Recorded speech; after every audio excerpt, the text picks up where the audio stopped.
आपके लिए पूजनीय कौन है? जिनकी उम्र बढ़ती जा रही वो पूजनीय है?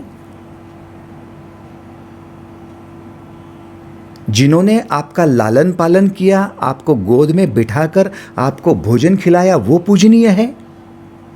डेफिनेटली हमें आता है मन में कि जो हमारे साथ रहे हैं, जिन्होंने हमें लाड़ प्यार किया है, वो हमारे लिए पूजनीय है?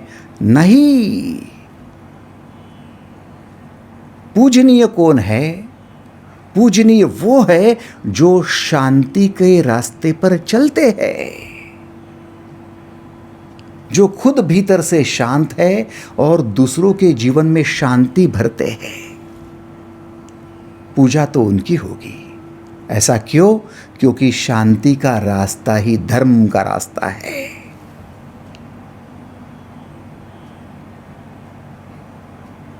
मान लीजिए आपके बड़े भाई आपसे 4 साल बड़े, जिन्होंने बचपन में आपको उनके हाथों से खिलाया, आपकी उंगली पकड़कर आपको चलना सिखाया, स्कूल में लेकर गए, 4 साल आपसे बड़े हैं।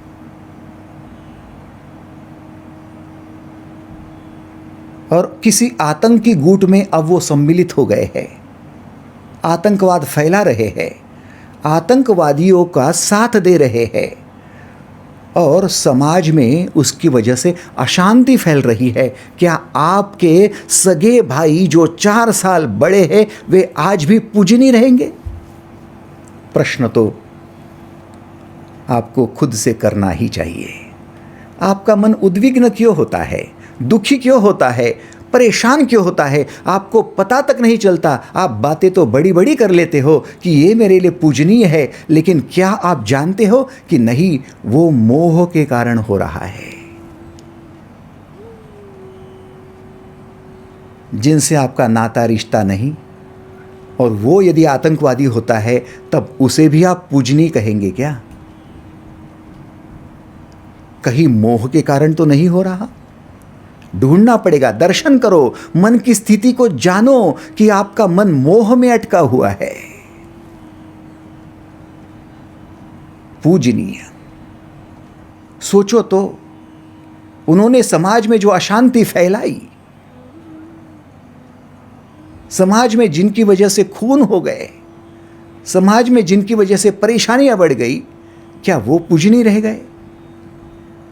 हाँ, भले आपका मोह हो, आसक्ति हो, तो डेफिनेटली आप उनका पक्ष ले सकते हो, लेकिन यह धर्म का रास्ता नहीं है। धर्म का रास्ता है शांति का रास्ता, जियो और जीने दो वाला रास्ता।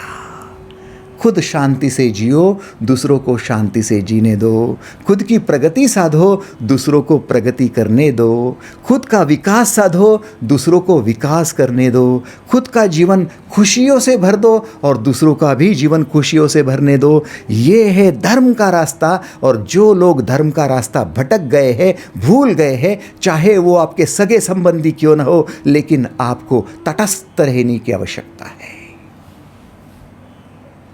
अर्जुन, तू गलती कर रहा है।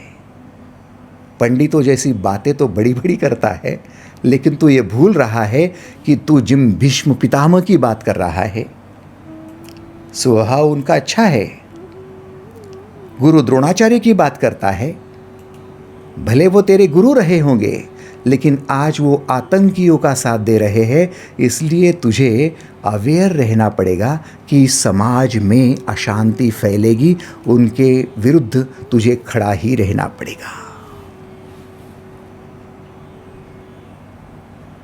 एग्रीड और नॉट? मोह में अटकने की जगह अपनी बुद्धि को स्थिर करने की आवश्यकता है या नहीं है? सोचो। कितने लोग मानते हैं कि हम मोह में अटकते हैं और गलत लोगों का साथ देते हैं, चाहे वो हमारे रिश्तेदार है, चाहे मित्र है, करीबी है, हमारे परिजन है, लेकिन वो गलत है, हमें मालूम होता है, फिर भी हम साथ देते हैं और पहला कदम चूक जाता है, क्योंकि अशांति को साथ देकर हम खुद अशांत रहते हैं। रात्रि को नींद नहीं आती, इनसोम्निया का प्रॉब्लम शुरू हो जाता है, अनिद्रा को लेकर परेशान रहते हैं, बीपी हमारा बढ़ता है कि मैं गलत को साथ दे रहा हूँ, और देखते देखते हम गलत रास्ते पर चल पड़ते हैं। जैसा संग वैसा रंग।